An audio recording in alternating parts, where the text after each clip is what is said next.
Mr. Invisible Man. Yes. Thank you for joining me. I'm the Invisible Man 733, and this is the premiere podcast for the Invisible Man 733.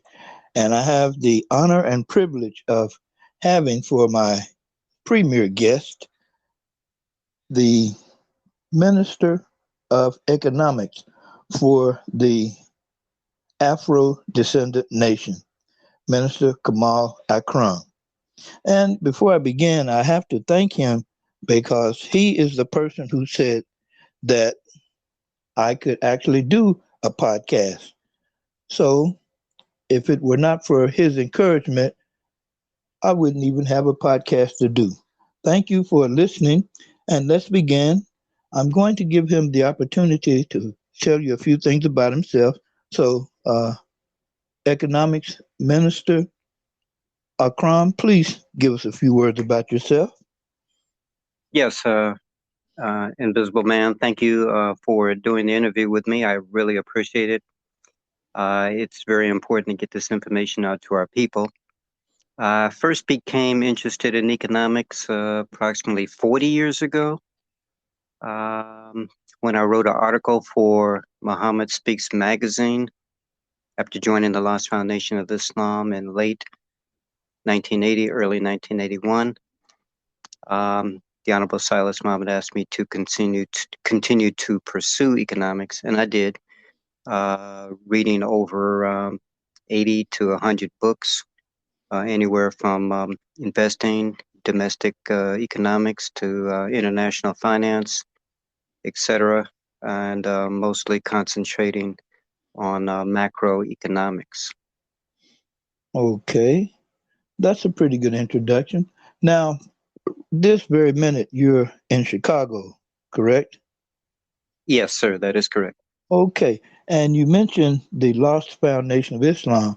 That at one time was the headquarters for the Lost Foundation of Islam. Could you say a few words about that? Well, Chicago is where the Honorable Elijah Muhammad was based during the first rise of the Lost Foundation of Islam. Um, and I was aware of the Nation of Islam when I was in high school, but I didn't join the Lost Foundation of Islam until I went to college at the University of Southern California in Los Angeles after the Honorable Silas Muhammad stood the nation up for the second time after Elijah Muhammad's son, Wallace D. Muhammad, had dismantled the original nation that the Honorable Elijah Muhammad built, using Chicago as the headquarters. I see. So, what year was that? Just for our listeners' edification, please. Well, I graduated high school in 1975, Mm-hmm. approximately 3 months after the Honorable Elijah Muhammad passed away, peace be upon him. Was accepted to the University of Southern California. Uh, Went out there, and a brother approached me around the summer of 1980 regarding Chicago and some of its history. And he inquired about the Lost Foundation of Islam, and I told the brother that even though I lived in Hyde Park, I grew up in Hyde Park, very close to where the Messenger of Allah had a mansion and then built a new mansion in the early 70s. Yes, sir. But I let him know that I was not all that familiar with the Lost Foundation of Islam. I also grew up a block from Stony Island on 56th Street, and as many people know who understand the history, that the temple, now known as Mosque Mariam, was Yes, purchased sir. by the Honorable Elijah Muhammad again in the early 70s. I was aware of that as well. But Oh, as far as okay. what the nation taught and all the intricacies and the history thereof, I was unaware at the time that I was attending college. Okay. So, uh, in reference to the beginning of the uh, second rise of the Lost Foundation of Islam, that was in 1977. Am I correct? As I understand the history, in 1977, the Honorable Silas Muhammad delivered the Declaration of Spiritual War to Imam Warith Wallace D. Muhammad here in Chicago. That commenced the second rise of the Lost Foundation of Islam. Um, and So, then, of course, I joined at the end of 1980. That's when I submitted my letter of belief. yes, sir. I just wanted to be clear because when you think today, the Lost Foundation of Islam, people have a tendency to think of another person, but we're talking about the Lost Foundation of Islam under the leadership, guidance, and direction of the Honorable Silas Muhammad. Is that correct? That is correct. And I believe the other person referring to only says the Nation of Islam, not the Okay. Lost Foundation of Islam, as Master Farad Muhammad had indicated. Okay. Well, we got pretty deep into what some people consider theology or religion. But let's take a step forward. How, who, or what caused the Afrodescendant Nation to come into existence, and what is an Afrodescendant? Well, I'll first start with Afrodescendant because the term Afrodescendant, I think one should know that before they know about the Afrodescendant Nation. So, Okay. an Afrodescendant is a term that was agreed upon at a conference in La Ceiba, Honduras, back in 2002. It was sponsored by the United Nations, spearheaded by the Honorable Silas Muhammad. Um, and there were 18 other representatives from 18 different nations at that conference to come together and decide what we here in the slavery diaspora would be named or called. And that meeting came about because the Honorable Silas Muhammad went to the United Nations uh, regarding reparations, and the United Nations basically stated to him that, well, we do not know where you fit as a people because the term we were going by, which was co-signed on by the United States government or the white man, Caucasian white man, was African American, and the United Nations did not have us listed as a separate people as African Americans, nor did they have any other group of people throughout the slavery diaspora, such as Afro-Brazilians, Afro-Cubans, Afro. So the Honorable Silas Muhammad spearheaded uh, to come up with that name, Afro-Descendant. Now, Afro-Descendant was already being used in South America, from what I understand, Yes, sir. and that was a term that they all agreed upon to use to describe ourselves. Now, the Honorable Silas Muhammad, along with his wife, Harriet Muhammad or Mashaki Muhammad, gave definition to the term Afro-descendant. So we have a definition, and that definition is number one, those who were forcibly dispossessed of their homeland, Africa. Also, those who were transported to the Americas and slavery diaspora for the purposes of enslavement. Also, inside of the definition, we were subjected to plantation slavery. We were also those subjected to forced mixed breeding and rape. And we also have experienced through force the loss of mother tongue, culture, and religion, and or have experienced racial discrimination due to lost ties or partially lost ties from our original identity. And the term the United Nations has for people who are regaining their identity is ethnogenesis, the rebirth of a people or rebirth of a nation of people. Wow. That's very interesting, historical, and something perhaps our listeners need to be made aware of. So, an Afro descendant, in just common terms, would be a person who was transported to the Americas to be a slave. Correct, via the systematic process of the transatlantic slave trade. Okay. And this would also mark the first time that we as a people named ourselves. Oh, Prior to the term Afrodescendant, we were accepting and willingly taking, well, unwillingly, in some of the names that were given us yes, sir. throughout our history in 400 years. Um, we never named ourselves. We were just reacting or using the names that the white man gave us or the United States government, names such as Negroes, Blacks, again, African Americans, Coloreds, those type Oh, of names. And yes, then there's more derogatory names that were used prior to that in slavery and coming out of slavery. Slave was another name. yes, So sir. this is the first time we named ourselves, which is also significant historically. So that's a great day to be able to say who you are for yourself. Oh, absolutely. This is a sign of us waking up as a people. Okay, which takes us into what is the Afro-Descendant Nation? Well, again, with the Honorable Silas Muhammad um, orchestrating interventions orally and verbally, orally and written Hmm. interventions with This the is at the United United, Nations yes, sir, the United Nations. mhm, Okay. and in Geneva, Switzerland. Um, and through his study of reparations, it was pretty obvious that reparations are transferred from one government to another.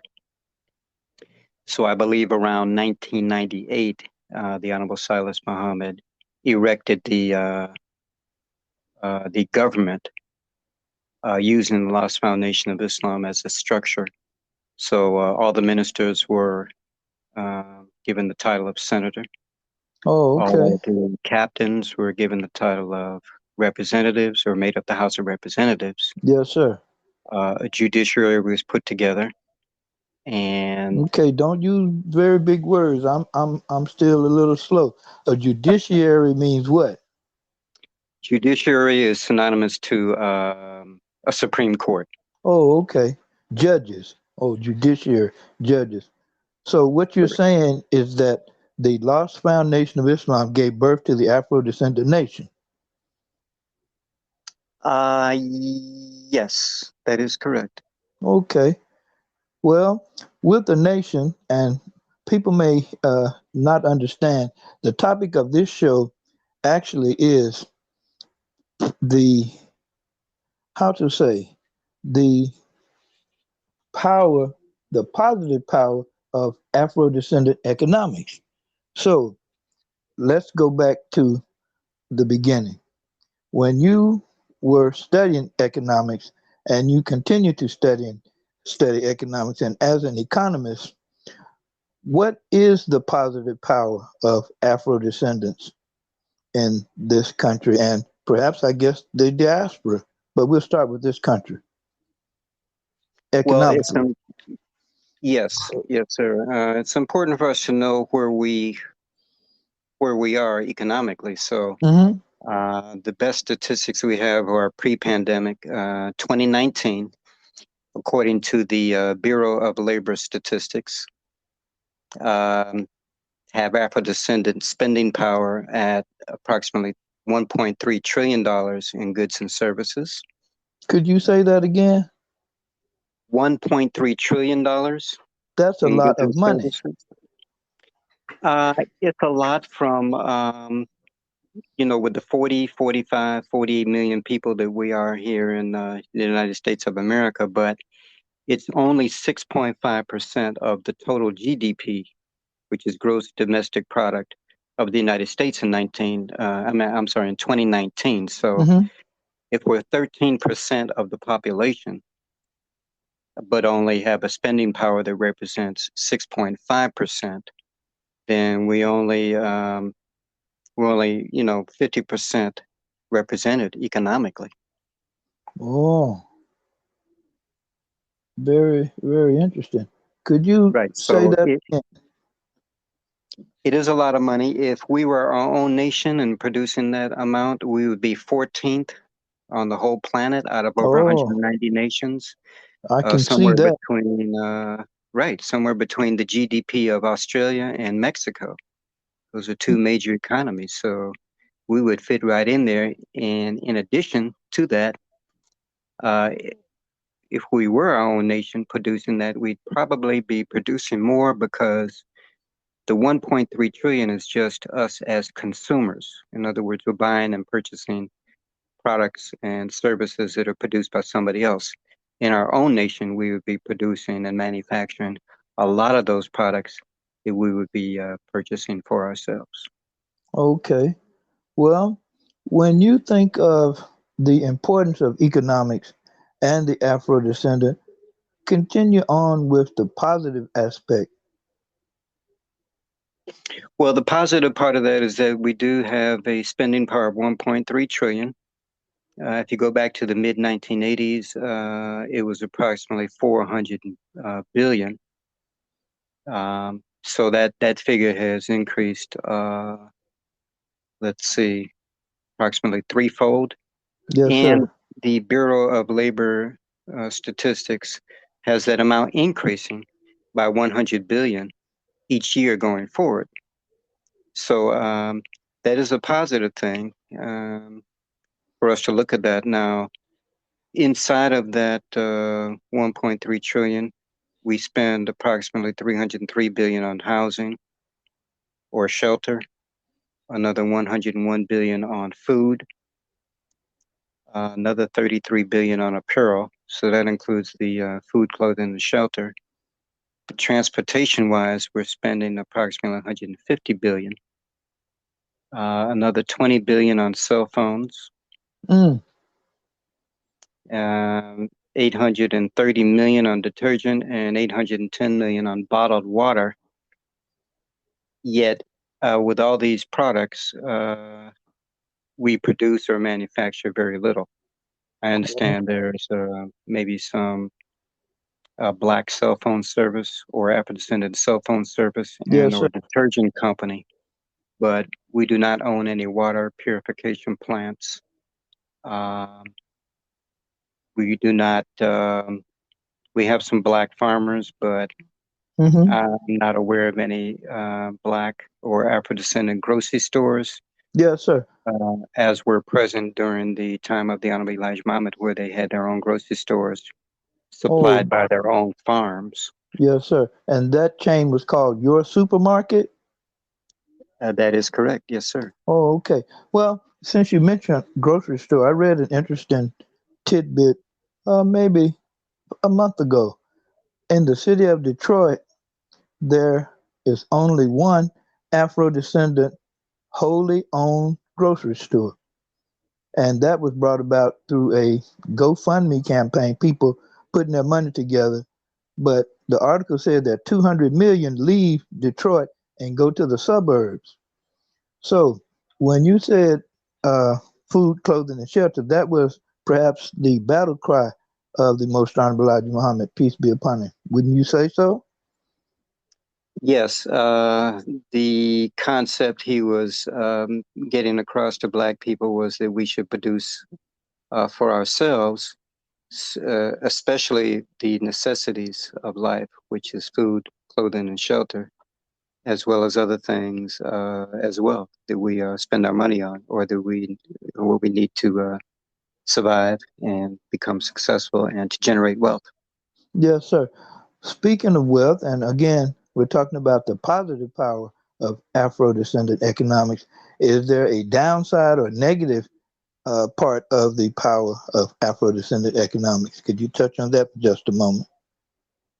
Well, the downside of the negative, two things mainly is that our mindset as Afro descendants is totally caught up in the consumer side of things. Uh, Again, we produce very little, we manufacture very little, if any, and we are totally comfortable, for lack of a better way to describe it, in purchasing things that are produced by somebody else. So that mindset needs to be shifted towards a mindset or a concept of self-determination.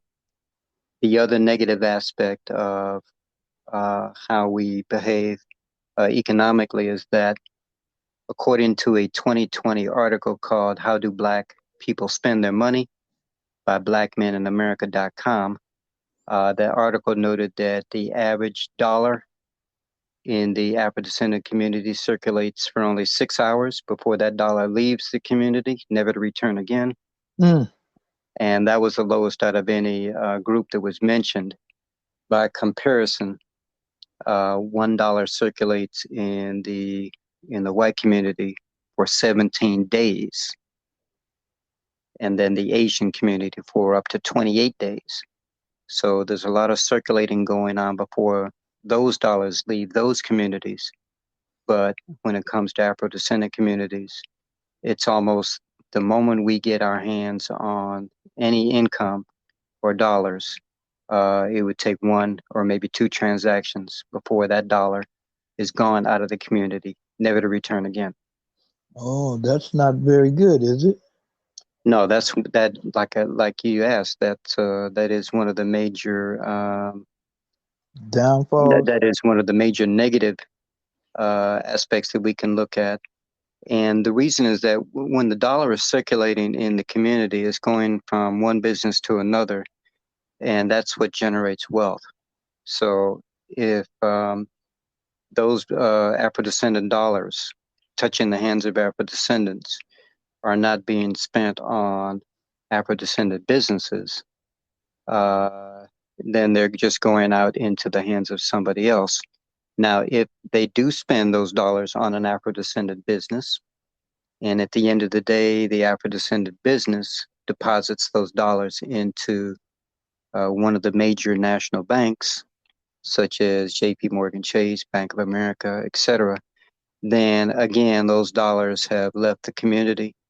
And if they're not reinvested by the business owner, then they probably won't be reinvested by the bank, because those banks really don't have the Black community in their best interest um, going forward. So that's one of the Wow. major issues. Yes, sir. So we're only doing 30 minutes for the premiere episodes, and we are going to go to 45 and eventually an hour. I hope you'll come back in the future. We have just a few minutes left. I want to ask you, you mentioned the term self-determination. Take a few minutes to address the concepts of self-determination, human rights, and how it applies to the positive power of the Afro-descendant and economics. Wow, that's a lot, but Okay, let me make it smaller. okay. Can we, as a people, achieve self-determination with our economics? Try that. Well, again, if we can unify under economics, then we have to transition our mindset from being consumers to a mindset of self-determination. And for your listeners, self-determination is the process by which a nation determines its own statehood, forming its own allegiances and government. A country or a nation of people have a right to self-determination. Now, I had heard And that. right, and that right must be recognized. Now, I believe that right comes from the United Nations. So, um, So we as a there's people, nothing, excuse me, there's nothing wrong with wanting to be independent. that is correct. And through self-determination, we can control our own destiny. Oh, That is well, the major key there. yes, sir. Let's go back some time ago. Uh, I think you mentioned the amount of money if the slaves had been paid, and this may be venturing into reparations. I think you did some tabulations. You still remember that study that you did? I wrote an article for the Daily Trojan newspaper. Oh, yes, sir. Well, this is an editorial. So I just wrote the article and then submitted it, and they happened to print it. This was in March of 1981. Mm-hmm. I had received my letter of belief from the Honorable Silas Muhammad only 1 or 2 months at that time. Yes, But sir. I just arbitrarily picked a figure of 50 cents an hour, if that's what the slaves were paid, sun up to sundown. Mm-hmm. So I used the figure 12 hours a day, even though some of the slaves probably worked more than that. You said sun up to sundown. I'm not Sun up to laughing, but Yeah, it was from can't see to can't see. Can't see in the morning, they can't see at night, right? Yes, And sir. as you know, in the summer, that could be up to 15, 16 hours Yes, sir. of daylight, you know. Mm-hmm. But I just arbitrarily picked some figures just to come up with a number. Um, 50 cents an hour. I know that during the 1800s or the 1700s, that might have been a lot of money, but I did read some information at one point that a slave had made as much as 700% profit for the plantation or for the slave owner. So Mm-hmm. 700% is a large amount of money. If you invest $100, you're going to get a return of about 700 or $800 from the Wow. work that that slave performs.